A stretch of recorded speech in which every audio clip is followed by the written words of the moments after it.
Welcome into CBS Sports HQ, presented by Geico. Amanda Garrett, Jenny Bell with you on a Tuesday, counting down the days until college football returns. Just a couple days away.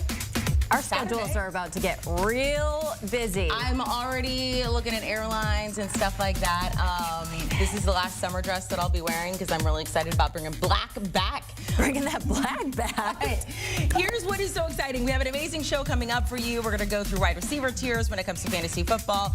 Pete Prisco and who he thinks is going to get cut in the NFL, not make those 53-man rosters. Starting up that drama, Pete Prisco. But we're going to start with Josh Pate. We're going to start with college football. I'm going to be Akron, Ohio State week 1. Week 0, though, that's where we're at right now. And our Amanda Garrett is going to be holding it down at SMU at Nevada. Looking at this slate, the ACC, huge this year. We have 2 teams in action for week 0. Florida State trying to defend its title, taking on Georgia Tech in Dublin. Also, the SMU Mustangs making their debut as a member of the ACC. As I mentioned, you can check that one out 8 p.m. Eastern on Saturday night. So I can't wait to see Amanda back on the sideline, that's for sure. You know who's gearing up for this week all summer long? Josh Pate. We've been following his tour. He's been getting all the details, and we're going to look at his predictions for the 2024 season. The man himself joining us now on HQ. Pate, we're going to start with the Big Ten, our main focus here at CBS. 4 universities already joining this stacked-up conference: USC, UCLA, Oregon, Washington. We're going to go big picture here. Who's going to win each conference? We're starting with the Big Ten. Who do you have winning it all? Have you seen the lineup? It looks like a Target receipt. It's 18 teams deep. It's ridiculous. It's more ridiculous than that full wall of me over there, yeah. So I'm going Ohio State. I'm not going to overthink the room here because the deeper we get into these predictions, I'm fairly terrified at some of these other predictions. Ohio State, Jenny, let me put it to you like this. I'm going to put the onus on them. If I'm wrong, what did they do wrong? How did they screw this up? How were they not able to come through? They go to Oregon. And remember, we have no divisions anymore. So even if they go up there, that's going to be a really tight game. Even if they drop that one, you take care of business the rest of the way. You get Michigan at home. You get a reshot, or you get a rematch against Oregon and a shot at them in Indianapolis maybe. I very rarely say championship or bust, but there's no excuse for Ohio State not to win this thing this year. And we are lucky enough to be covering the Big Ten Championship right on CBS. Can't wait for that one. We're going to talk about the SEC up next. There's always such high expectations when it comes to the SEC. New look for this Alabama squad without Nick Saban. Georgia is always expected to be on top. We've got 2 newcomers with Texas and Oklahoma. Yeah, I hear it. Yeah, she's got it. All right, who do you have taking it all in the SEC? Because Josh is going wild right now. Okay. Going rogue. SEC, who you got? Yeah. So Amanda, I think, got a little sneak preview here. I'm terrified of what I'm about to say. This is stupid. I'm picking Texas to win the SEC. What? And not only would your co-host say it's just stupid on the surface, they've also lost 2 running backs in fall camp, and yet they gave me a chance this morning to change this pick, and I said, nope, I'm sticking with it. Explain yourself. I'm sticking with it. Here's my feel. All right, here's my feel. My feel is still the running back depth will be good enough, but when I talked to people a couple of weeks ago around their camp, the questions that had once been posed to me about backfilling all these receiver positions, it wasn't such a question. Hey, Amanda, please listen. Please listen. I'm listening. You don't have to endorse it. You just have to listen. I'm not even that mad at it. I'm not that mad at it.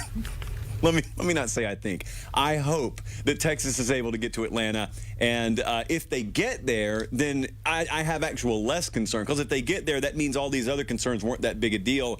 But short yardage situations in the Oklahoma game and in the Georgia game, 2 of the best defensive fronts they'll face all year. They were middle of the pack last year in those situations. If they don't have tailbacks that can fall forward, if Quinn Ewers ends up being their best option on like QB keep on 3rd and 4th and short, I'm in trouble. I'm just in trouble. I'm gonna put it to you like that. You're gonna have some Bulldogs fans that are questioning your takes. Yeah, he should there, be scared Mr. of Oklahoma. Like, we're being overlooked in the conference. He should be scared of Georgia fans. Georgia, maybe? I don't know. All right, well, he said it. Trust me, it's valid. Yeah, you're very valid. Okay, well, wish you best of luck this season. We're gonna look at the ACC next. Florida State, they were just on fire last season. You always have to put them up there, as well as Clemson. I have to mention Miami just because of the amount of Hurricanes fans that are in our office. They added Stanford, Cal, SMU. Who's taking it all in the ACC? Yeah, you have to add Miami because I'm actually going with Miami. I'm going to pick them to win the conference. This is fun. We were, we were down there last week. Went over, watched practice, was sold on them beforehand, was really sold on them afterwards. That doesn't mean it's a team of world beaters, by the way. It just means some of the gaps, maybe some of the holes that existed in the past, I think are a little more shored up. I think they're much deeper at running back than folks are going to give them credit for sort of in the preview magazine circles. Everyone knows they got Damian Martinez from Oregon State. I got some more players on that team besides just him and versatility in the backfield. So I went through all that, and I didn't even mention Cam Ward, bringing him in at quarterback. That's a guy who I think could be the best quarterback in that conference. I think they have the best pass rush or stand to in that conference, and they've got one of the 2 or 3 best offensive lines in the conference. So a lot of what's been said about them in the past, I think, has been heard. A lot of it's been valid, by the way. You can't push back on it. But I think also that's been kind of bottled up, and they got a perfect shot this year to get the job done. All right, so we have Ohio State, Texas, Miami. Your list is just quite different than many other experts that are out there, and I appreciate it. We're going to finish off this top Big Four, I guess you call it now. No more Power 5, the Big 12. So now at 16 schools, because math is mathing when it comes to these conferences. We have Arizona, Arizona State, Colorado, and Utah also joining. We mentioned that Oklahoma and Texas are now over in the SEC. So give me your pick to win the Big 12. Yeah, this is a perfect conclusion because there is no expert pick in the Big 12 because no one has any idea what's going to happen. There are like 9 teams that could win this thing. So I went Oklahoma State to win it. I'm very scared to look past Kansas State because I think Avery Johnson at quarterback could end up being player of the year out there. Do you realize, Jenny, you look at these stat packs every week when you go and do these games, and you always see the amount of returning starts. Oklahoma State has like 200 or some odd combined returning starts on their offensive line. Totally insane. They have like guys mid-20s, wife, kids, sensible mortgage, and they're also playing college football still. They got like 5 of them. Alan Bowman cut down on the turnovers at quarterback. They get Utah in Stillwater the same weekend, by the way, that Oklahoma gets Tennessee at home. So that's a little day-night twofer that you could pull off in the OKC Metro there. But I think Oklahoma State somehow, some way is going to be there at the end. Mike Gundy somehow, some way there at the end. I think there'll be many twists and turns in this conference season. It's impossible not to have that in the Big 12. OU and Texas are gone. A lot of oxygen in the room. I think it's Oklahoma State's this year. There is not a ton of confidence there, though.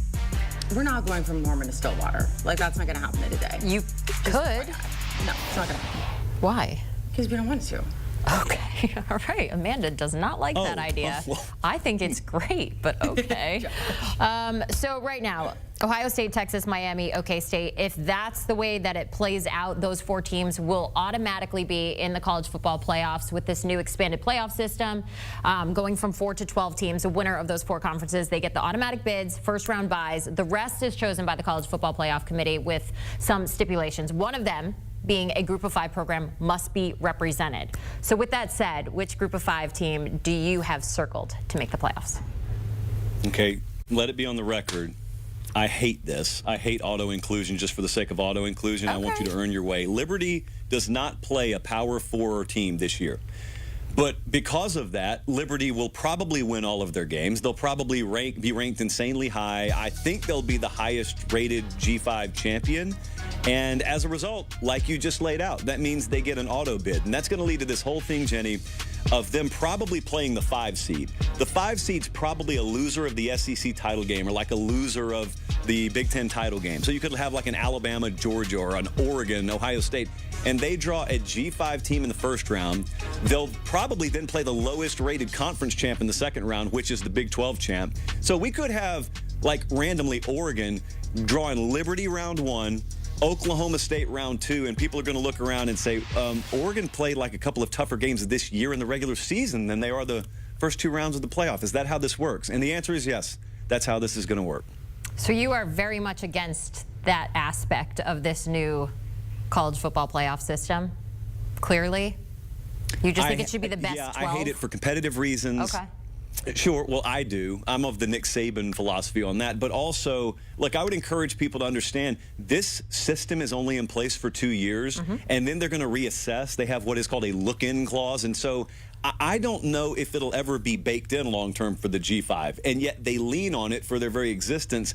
I'd love to have a G5 playoff. I'd love to have an acknowledgement that we don't have 130 teams playing the same caliber of football, but that's an entirely another show. So for now, I'll just sit here with a frown on my face and say Liberty. How about with a smile on your face, Josh Pate, and your predictions for 2024?